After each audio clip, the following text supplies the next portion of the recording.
क्या pharma company सिर्फ medicine बनाती है या फिर नॉर्मल प्रॉब्लम्स को बड़ी डिसीज बनाकर मार्केट ग्रो करती है? अच्छा ये बताओ कि कभी तुम्हें ऐसा लगा है कि आजकल हर चीज एक डिजीज यानी बीमारी बन गई है?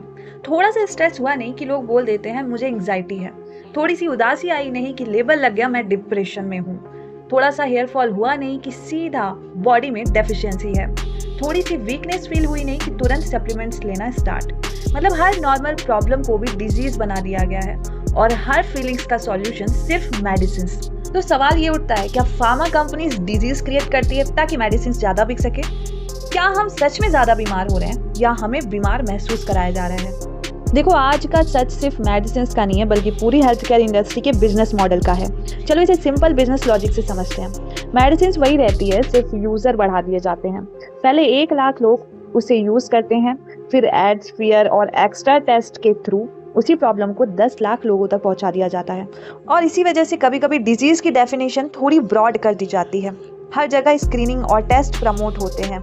आस्क योर डॉक्टर टाइप के एड्स दिखने लगते हैं। सप्लीमेंट्स और लॉन्ग टर्म मेडिसिन नॉर्मल सी लगने लगती है। अगर सिंपल वर्ड्स में बोलूँ तो कभी कभी नॉर्मल सिम्टम्स या छोटी प्रॉब्लम को भी इतना हाईलाइट किया जाता है कि लोग उन्हें बड़ी डिजीज समझने लगते हैं। अब ये भी क्लियर कर दूं कि ये हर कंपनी या हर डॉक्टर के साथ नहीं होता है। बहुत बार अवेयरनेस जेन्युइनली ज़रूरी है और लाइफ सेविंग भी होती है।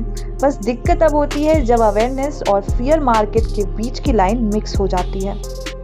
सबसे पहले एक बात क्लियर कर दूं कि फार्मा कंपनीज डिजीज बनाती नहीं है। यहाँ डिजीज बनाने का मतलब होता है कि नॉर्मल प्रॉब्लम्स को इतना हाईलाइट करना कि वो बड़ी बीमारी जैसे लगने लगे। यहाँ तक कि एजिंग को भी एक बीमारी बना दिया गया है, जिससे बहुत लोग एंटी एजिंग और सप्लीमेंट खरीदे जा रहे हैं। मेडिकल वर्ड में इस कॉन्सेप्ट को डिजीज मॉन्जरिंग बोला गया है, यानी नॉर्मल ह्यूमन कंडीशन को ऐसा प्रेजेंट करना कि हेल्दी लोग खुद को पेशेंट समझने लगे।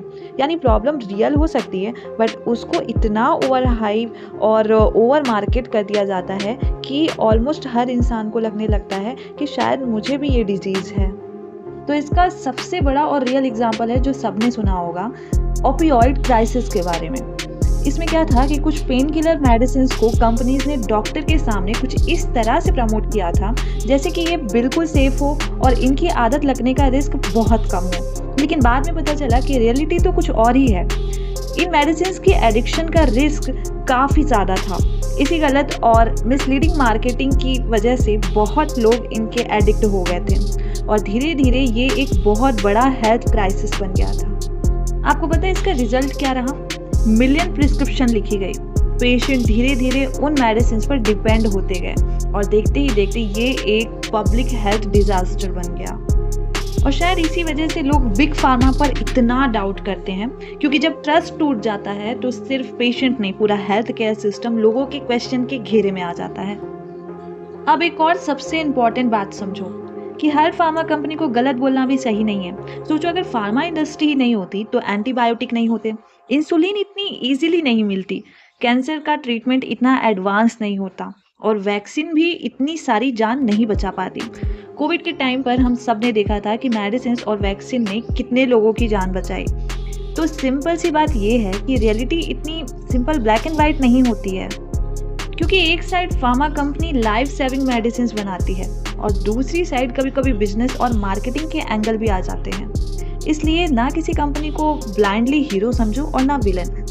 सिंपल सी बात यह है कि कुछ कंपनी अनइथिकल मार्केटिंग करती है, ये सच है, लेकिन इसका मतलब ये नहीं है कि सब सेम है। Most genuine R&D pharma company सच में रियल डिजीज का सॉल्यूशन बनाती है और लाइफ सेविंग मेडिसिन डेवलप करती है।